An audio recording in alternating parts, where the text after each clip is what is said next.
Welcome to the story. Ketika Abu Nawas bisa kasih remisi ketahanan seumur hidup. Abu Nawas memiliki teman bernama Daras. Ia bercerita seminggu lalu Baginda Raja memberi potongan hukuman untuk para tahanan. Semua tahanan mendapat potongan setengah dari masa hukuman yang harus dijalani. Untuk tahanan yang dihukum 10 tahun tinggal menjalani hukuman 5 tahun. Bila seorang tahanan dihukum 20 tahun, jadi 10 tahun saja. Terus masalahnya apa? Tanya Abu Nawas kepada Daras sambil melahap makanannya. Masalahnya begini, karena ada tahanan yang dihukum seumur hidup, sampai sang tahanan tersebut meninggal. Artinya kan harus ditentukan berapa lama sisanya ia akan dihukum. Padahal tidak ada yang tahu kapan seseorang itu meninggal. Tidak ada yang tahu berapa lama umur seseorang itu. Jelas Daras. Oh begitu. Berat juga ya masalahnya kalau begitu. Tapi beri saya waktu 10 menit saja. Saya habiskan dulu makanan saya, ucap Abu Nawas. Sambil makan, tampak Abu Nawas berpikir serius. Setelah habis makanannya, wajah Abu Nawas terlihat ceria, pertanda punya pemecahan masalah tersebut. Menurut saya begini saja, masalah ini bisa diselesaikan dengan konsep persamaan, kata Abu Nawas enteng. Oh iya, bagaimana? Tanya Daras yang sesungguhnya ahli matematika itu. Karena persamaan itu menurutmu berarti seimbang atau keseimbangan, masalah pemotongan masa hukuman tersebut ya mudah saja diselesaikan, ucap Abu Nawas. Caranya? Ujar Daras yang terus bertanya penasaran. Begini caranya. Supaya orang yang dihukum seumur hidup itu dapat potongan hukuman setengah masa hidupnya. Cara menghukumnya begini saja. Sehari dia di penjara, sehari ia dibebaskan. Begitu seterusnya hingga ia meninggal. Seimbang bukan? Seperti persamaan? Pungkas Abu Nawas.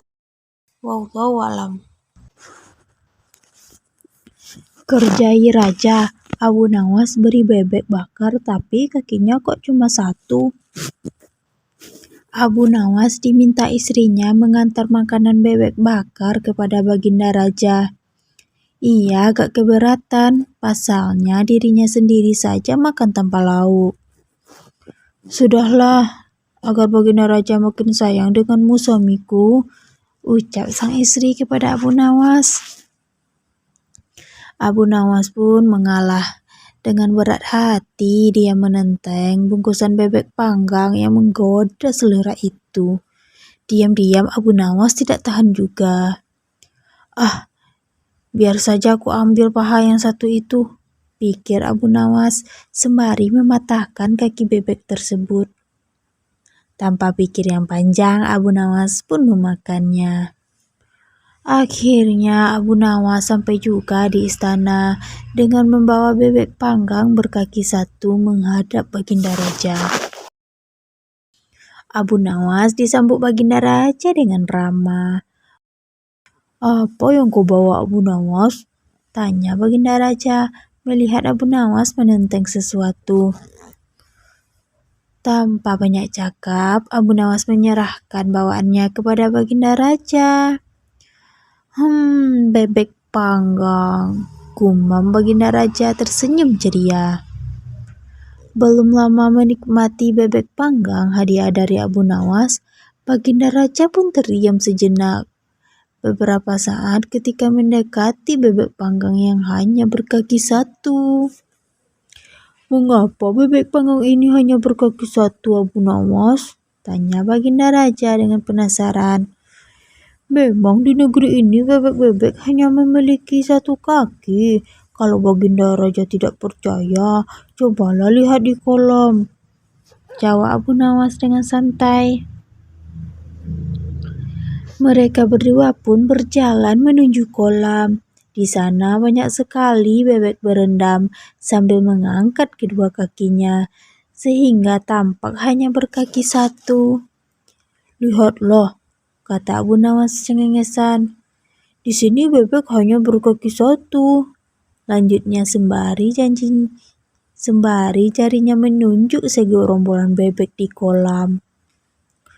Tentu saja Baginda Raja tidak mau ditipu, maka ia pun berteriak keras.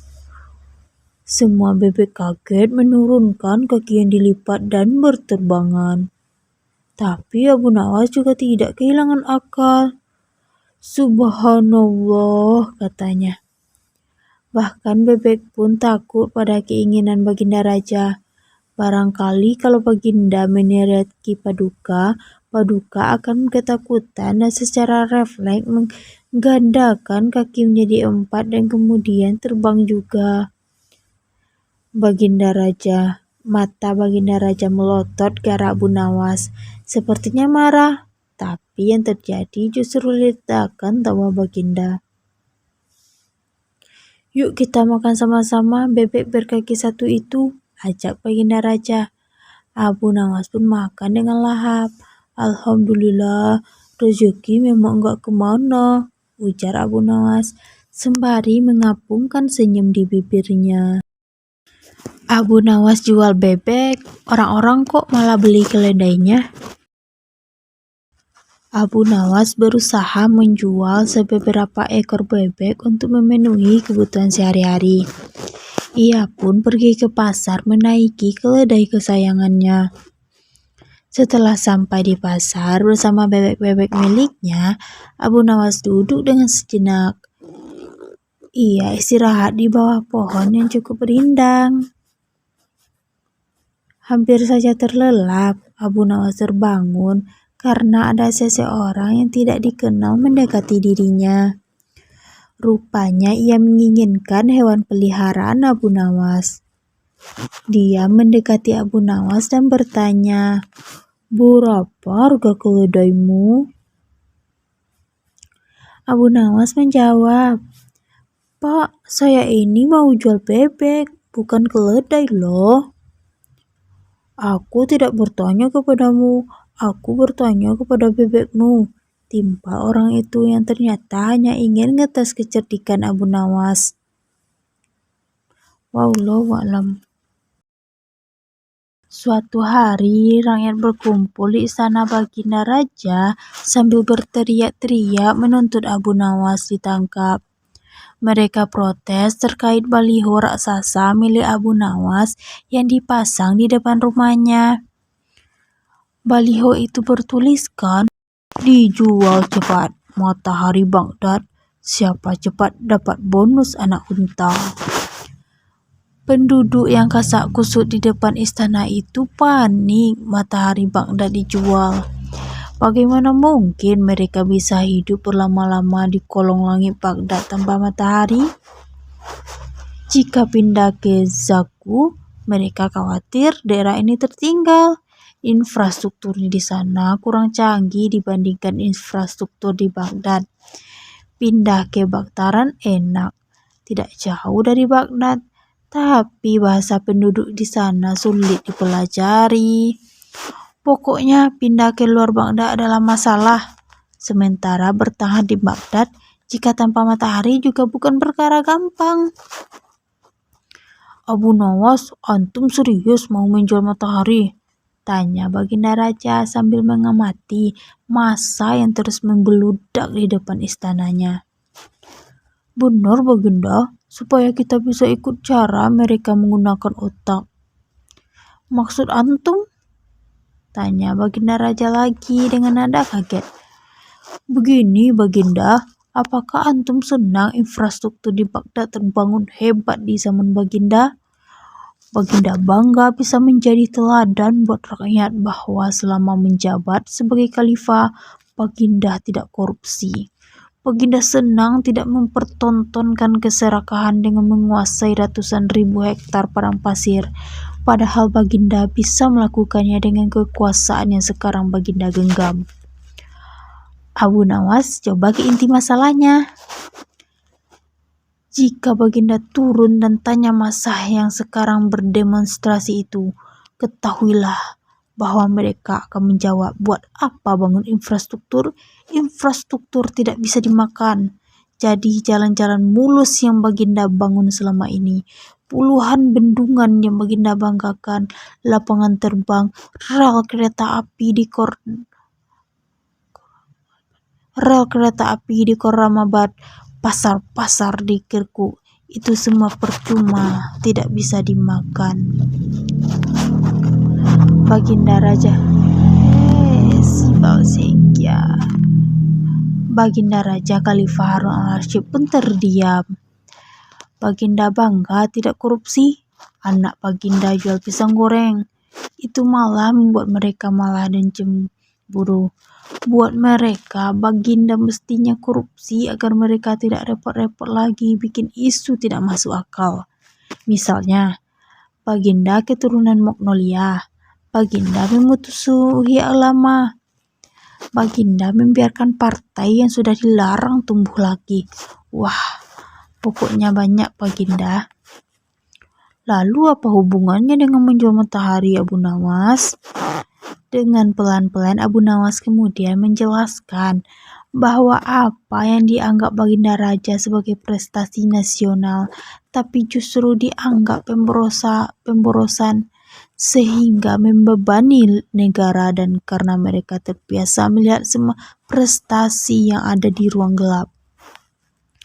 Di ruang gelap, gadis cantik tidak terlihat. Sebatang emas bisa dianggap besi, apalagi jika cara melihatnya sambil bergelantungan.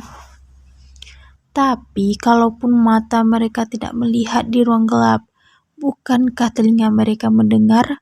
Hati mereka terbuka? Bagaimana mungkin mereka menuduhku memusuhi ulama, padahal wakilku sekarang adalah ulama besar?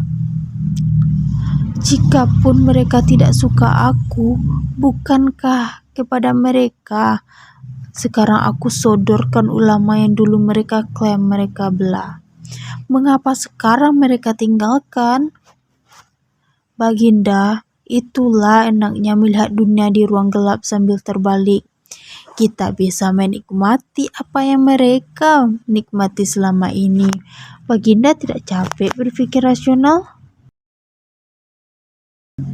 Baginda Raja Harun al-Rashid kembali terdiam, tidak mengerti penjelasan Abu Nawas. Percayalah Baginda, hanya dengan melihat segala sesuatu di kegelapan, Baginda akan paham mengapa selama ini mereka melihat infrastruktur megah, pemerataan pembangunan di daerah tertinggal. Semuanya sama sekali tidak berguna karena tidak bisa dimakan. Mohon jangan katakan, infrastruktur memang tidak bisa dimakan, tapi dengan infrastruktur kita makin mudah cari makan. Itu cara berpikir rasional dan normal Paduka. Massa di luar istana makin membludak, tapi Baginda Raja kali ini diam saja. Dia memberi isyarat membenarkan Abu Nawas. Jadi apa boleh saya menjual matahari? Besok Baghdad gelap, banyak rakyat bergelantungan, aspal di jalan terlihat ketan. Wallahu a'lam.